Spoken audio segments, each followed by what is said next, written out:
Письма китайских императоров кыргызским хаканам. 6-й свиток сборника произведений Ли Дэ Ю. Письмо 2. Я, великий император династии Тан, с почтением шлю свое приветствие кыргызскому хакану. Весна уже вовсю благоухает. Уже наступили теплые дни, я уверен, что и вы полны сил и здоровья. Послы ваши во главе с Джакусолом уже прибыли. Мы получили ваши послания вместе со скакунами, присланными нам в дар. Я обо всем оповещен. Уважаемый хакан, на обратной стороне гор вы сами со своими войсками, единственный воин и герой. Вы единственный мудрый человек в самом расцвете сил. Своей отвагой и мудростью вы правите своим многочисленным народом, а также успели прославиться среди остальных племен и народов. Ваше величие с каждым днем растет и среди всех приграничных княжеств.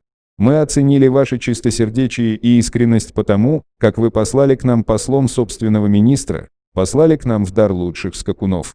Сегодня, лишь вернувшись в ставку и даже не успев принять пищу, я тотчас прочитал ваше письмо и был бесконечно рад. Как только вы начали выражать свое благоволение по отношению к нашей династии, душа моя возрадовалась, обрела покой и умиротворение. Если же обратиться к событиям прошлого, то император Тайзунг, имя его Ли Шимин, из великой династии Тан, правивший в годы Жингуан, по нашему летоисчислению, 627-650 годы, постоянно посещал вашу ставку с различными дарами. Кроме того, император всегда жаловал вашему правителю высокое звание, а остальным гостям он оказывал великий почет, одаривая их богатыми трофеями. Позже, когда до сегодняшнего дня прервались какие-либо связи между нами, для нас это было довольно странно. Откуда нам было знать, что всему этому препятствием стали уйгуры? А теперь вот из ваших писем нам приятно узнать, какие великие свершения у вас были. Оказывается, вы собрали свое войско, собрали все свои силы, выждав удобный случай, разгромили своих врагов и утолили давнюю свою жажду мести. Теперь уже ничем нельзя помешать разгрому уйгурской ставки и наладить добрососедские взаимоотношения между нашими государствами. Я также узнал, что вы после разгрома ставки уйгуров охраняли нашу дочь-царицу Тайхы и отправили ее к нам в сопровождении посла по особым поручениям. Позже мне донесли, что по пути к нам ее снова захватили уйгуры и увезли с собой. Но как бы то ни было, уважаемый хакан, вы все время следовали принципам традиционной дружбы, добросердечности и взаимопонимания, и поэтому, несмотря на низость родственных вам племен, подразумеваются уйгуры, я убедился в том, что вы все-таки придерживаетесь принципов взаимной честности и доверия. В действительности, трудно передать наше восхищение проявлениями вашей доброты. Уйгуры однажды уже оставили свои земли, нарушая при этом клятву стеречь наши крепостные стены. Учитывая прежние их заслуги, я не стал их сильно трогать. Время от времени я даже их защищал. А они забыли обо всем этом, вступили на путь грабежа, не считаясь при этом с честью и достоинством нашей дочери-царицы, нападали на простых людей, проливали их кровь и отнимали у них скот. Я же, пытаясь сохранить между нами дружбу, все время оттягивал приготовления для отражения их атак.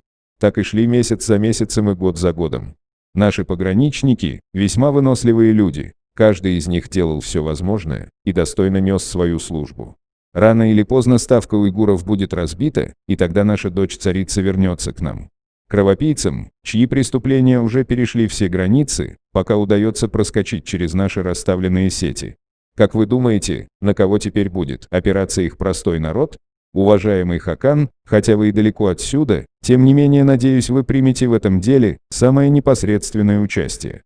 Но я опасаюсь тех кровопийц и смутьянов, которым удалось избежать кары. Боюсь, они начнут нападать на вас и сеять смуту внутри вашего государства. Я призываю вас усилить оборону своей страны, придумать пути поимки этих негодяев и совместно с нашей династией уничтожить их окончательно, чтобы наши с вами народы не страдали от оставшегося отребья. И вообще я полностью надеюсь на то, что вы всегда будете идти в ногу с нашей имеющей давние традиции, династией. Близкие взаимоотношения, добрососедское взаимопонимание, если мы будем их придерживаться, не позволят нашим народам тосковать друг без друга, сократив между нами расстояние. Поскольку ваш посол Джакусол вынужден поспешно вернуться назад, то мы не успели написать вам более подробное письмо. Об официальной церемонии вручения вам императорской грамоты я сообщу, отдельно через специально направленное к вам посольство. Об этом вы, думаю, уже осведомлены. 3-й год Хуйчанга, 843 год нашего летоисчисления, середина марта.